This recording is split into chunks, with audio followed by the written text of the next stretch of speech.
Ladies and gentlemen, Allah command us the best gift of victory. Cause without knowledge, our action will be right. The most important knowledge is the religion or law. The knowledge which will send someone to heaven, which will guide someone to keep away from hellfire. The knowledge which will make us blessed and keep away from his word. Look, how many Islam against stupidity strongly? The first verses relative to focus in knowledge.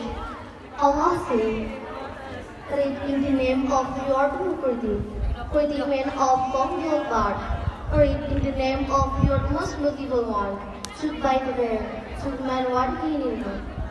Quran, Surah Al 1 verse 5. Ladies and gentlemen, think it, Allah for history.